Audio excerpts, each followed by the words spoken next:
आज हम आपको एक कथा का श्रवण करा रही हूँ जो सुनने मात्र से आपके जीवन में सुख संपत्ति और धन की वर्षा होगी। तो चलिए कथा को प्रारंभ करते हैं।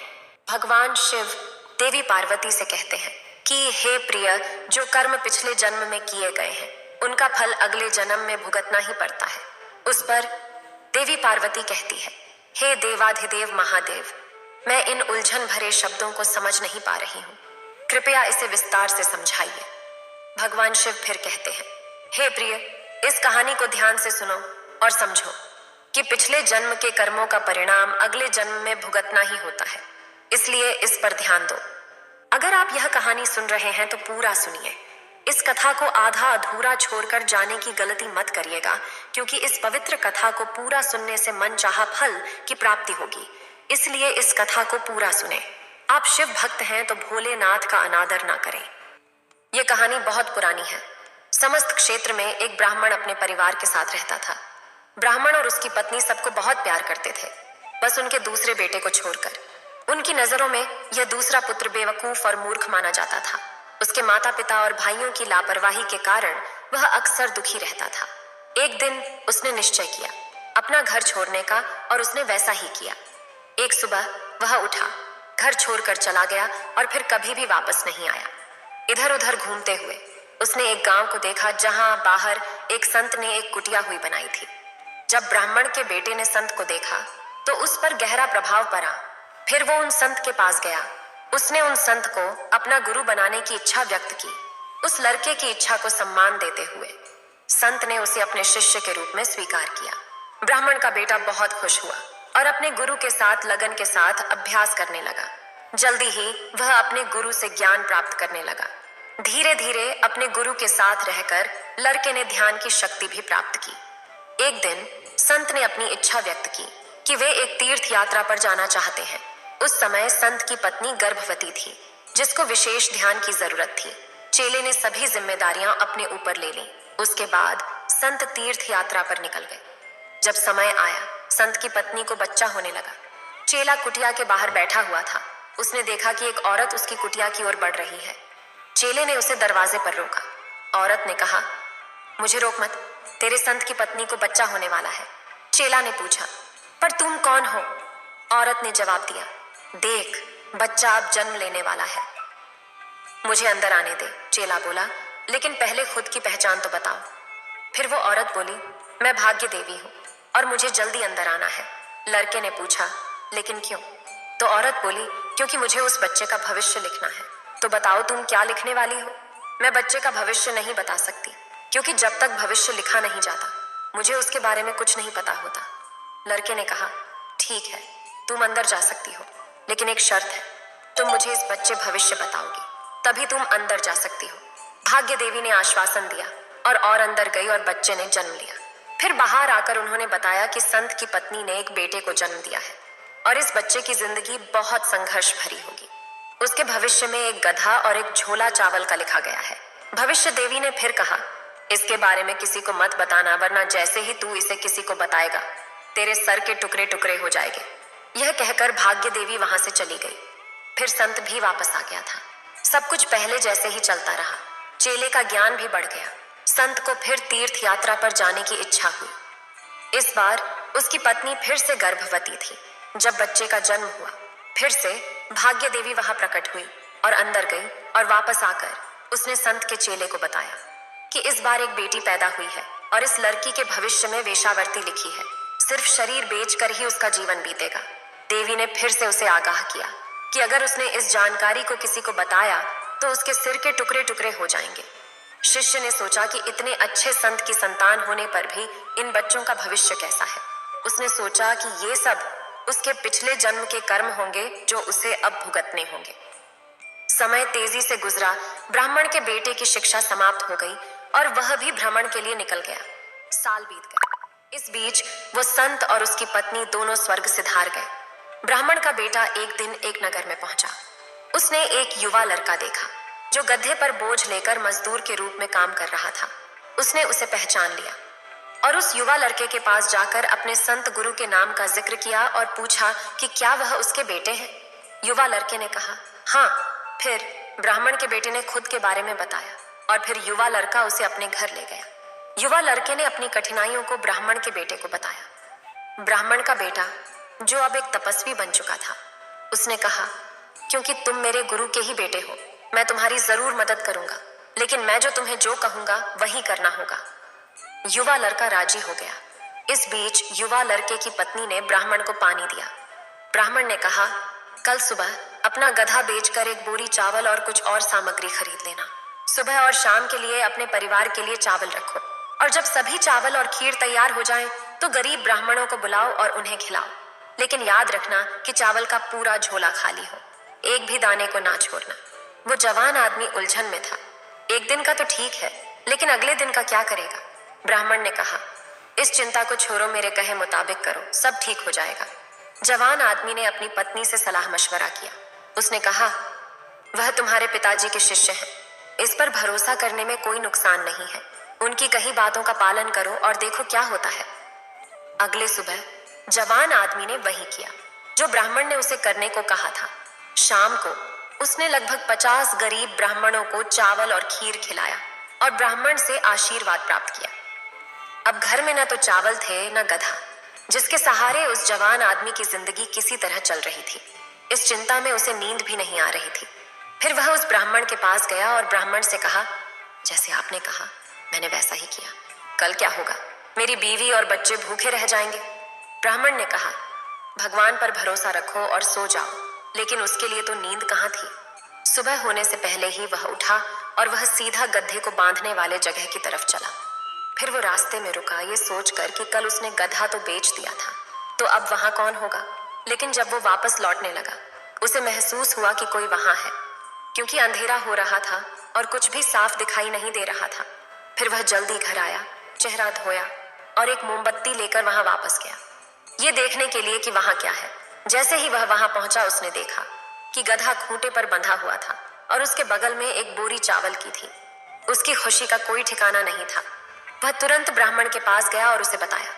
ब्राह्मण को खुशी हुई कि उसकी योजना काम कर गई। उसने जवान आदमी को कहा, आज भी वैसा ही करे जैसा तुमने कल किया था। जवान आदमी फिर से हैरान हो गया।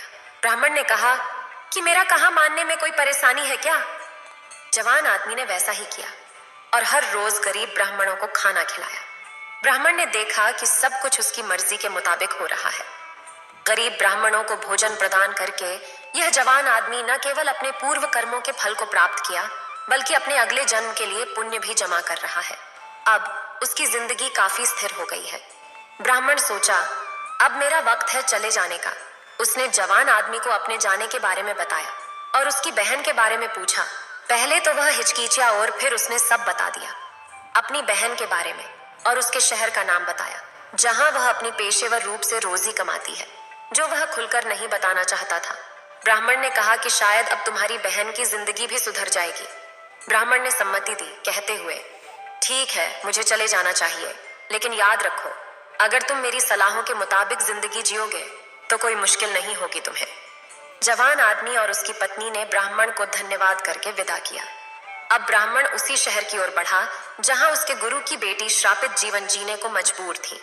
उसने संत की बेटी से मुलाकात की और अपने बारे में बताया। फिर हिचकिचाहट के साथ गुरु की बेटी ने अपनी कहानी सुनाई कि कैसे उसे मजबूर होकर उसे ये सब करना पड़ा। ब्राह्मण ने उससे कहा कि मैं यहाँ तुम्हारी मदद करने आया हूँ। अगर तुम मेरी बात मानोगी तो तुम्हें इस सब से मुक्ति मिल सकती है। तुम एक अच्छे व्यक्ति की पत्नी बनकर अच्छी जिंदगी जी सकती हो। संत की बेटी ने यह स्वीकार किया। रात को जब लोग उसके दरवाजे पर दस्तक देते, जवान औरत ने कहा, वह व्यक्ति जो स्वाति की बूंदों से बने मोती लेकर आएगा, उसके लिए दरवाजा खुला होगा। ये सुनते ही लोग हैरान हो गए। उन्होंने सोचा, या तो उसका दिमाग खराब हो गया है या फिर वह पागल हो गई है। कौन लाएगा मोती? भूखे लोग भूखे मर जाएंगे। ये कहने के बाद सभी लोग चले गए। धीरे धीरे जब रात बीतने वाली थी तो गुरुपुत्री भी निराश हो गई। तभी अचानक किसी ने दरवाजा खटखटाया। जवान लड़की ने अपनी कीमत बताई तो बाहर से आवाज आई कि दरवाजा खोलो, मैं मोती लेकर आया हूँ। गुरुपुत्री खुश हो गई और दरवाजा खोल दिया। उसके बाद कोई और नहीं आया। उसके पास रात के अंतिम पलों में वही सुंदर युवा मोतियों के साथ आता था। धीरे धीरे उस जवान लड़के और लड़की के बीच में प्रेम हो गया और उनका विवाह हो गया। एक रात ब्राह्मण ने गुरुपुत्री से कहा, अब मैं चलता हूँ, मेरा काम हो गया है। तुम्हारी जिंदगी भी सुधर गई है। तुमने अपने पति और प्रेमी के रूप में एक बहुत अच्छे इंसान को पाया है। लेकिन याद रखना, अगर तुम मेरी सलाहों का पालन करते रहोगे तो तुम्हें जीवन में कोई कठिनाई नहीं होगी। जवान लड़की ने ब्राह्मण को धन्यवाद किया और उनका आशीर्वाद मांगा। जवान लड़की को अलविदा कहने के बाद ब्राह्मण ने अपना सफर तय किया। शहर के बाहर पहुंचते ही ब्राह्मण ने देखा कि एक आदमी हाथ में गधे की रस्सी थामे हुए और दूसरे हाथ में ढोलची और सिर पर चावल का बोरा लेकर जल्दी जल्दी चल रहा था।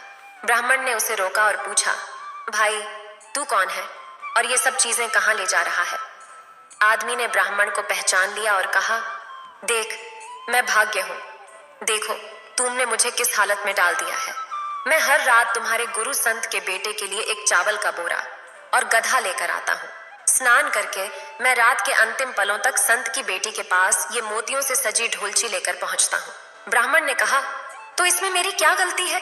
तुमने ही तो उनकी किस्मत लिखी थी। फिर भाग्य बोले, लेकिन अपनी चतुराई से तूने उस किस्मत को हरा दिया है। अब मुझे माफ कर दे। देखो चावलों की बोरी ढोते ढोते मेरा बुरा हाल हो गया है। ब्राह्मण बोला, तो मैं क्या करूं? सब कुछ तो आपके हाथ में है। उनके पिछले जन्मों के कर्मिक बंधन अब तो कट चुके होंगे। मैं चाहता हूं कि तुम उन दोनों को एक खुशियों से भरा जीवन दो। आशा है कि तुम्हारे दुख भी खत्म हो जाएंगे। भाग्य ने उसके अनुरोध को प्रसन्नता से स्वीकार किया।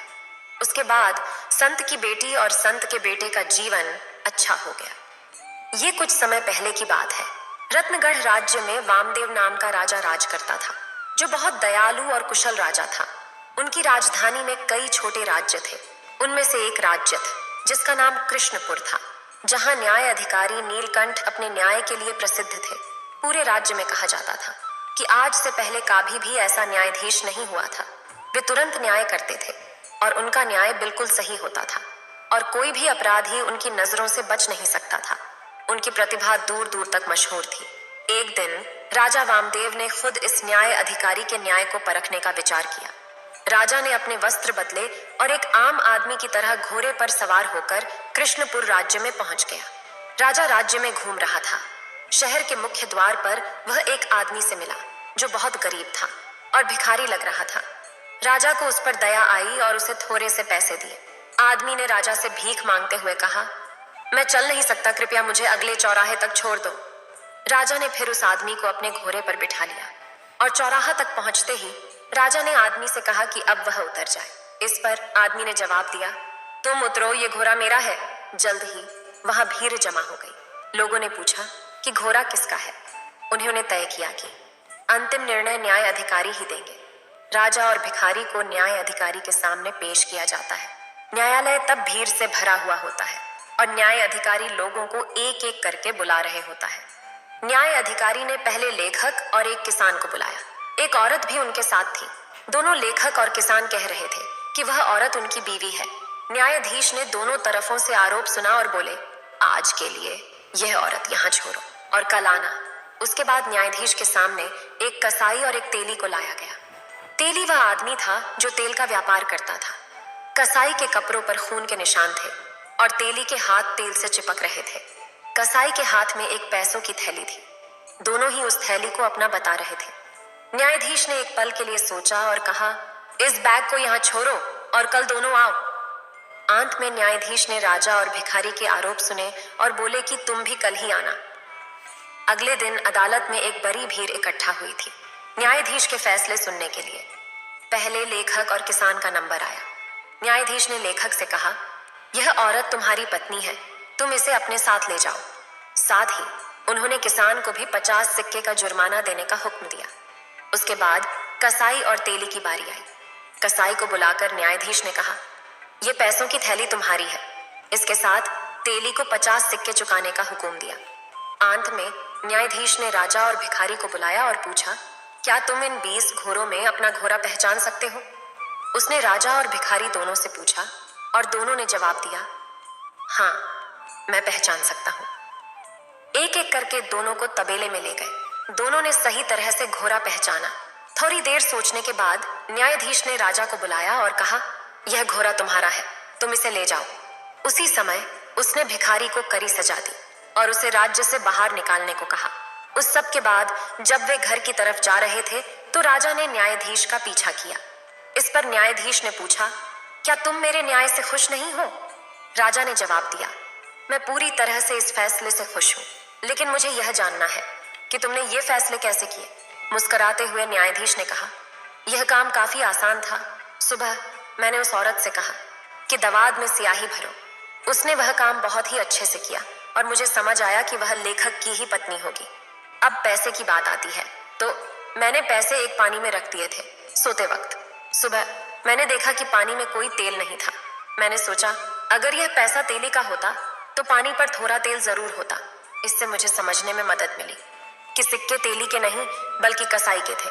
न्यायाधीश ने आगे कहा, अब घोड़े का मामला थोड़ा अटपटा था, तो मैं तुम दोनों को तबेले में इसलिए नहीं लेकर गया था कि तुम घोड़े को पहचानो। असली वजह तो यह थी कि मैं देखना चाहता था कि घोड़ा तुम्हें पहचानता है या नहीं। जब तुम घोड़े के पास गए तो उसने अपना सिर हिलाया और अपनी गर्दन तुम्हारी तरफ किया, लेकिन भिखारी को देखते ही घोड़े ने अपने एक पैर को उठा लिया। तो यह साफ था कि तुम सचमुच घोड़े के सही मालिक हो। फिर राजा ने न्यायाधीश से कहा, मैं इस राज्य का राजा हूँ। मैंने सुना था तुम्हारे इंसाफ की बहुत तारीफ होती है। मैं यहाँ ये खुद देखने आया था। तुम सच में एक अच्छे न्यायाधीश हो। मैं तुमसे बहुत खुश हुआ हूँ। तुम जो भी इनाम मांगोगे तुम्हें मिलेगा। न्यायाधीश ने जवाब दिया, मुझे कोई इनाम की इच्छा नहीं है। राजा की सेवा करना ही मेरे लिए सौभाग्य की बात है। इस वीडियो को बोलते समय कोई त्रुटि हो तो मैं क्षमा चाहती हूँ। उम्मीद है आप सभी को ये वीडियो अच्छी लगी होगी। अगर आप शिव के सच्चे भक्त हैं तो चैनल को सब्सक्राइब और वीडियो को लाइक करके कमेंट में हर हर महादेव लिख दीजिए।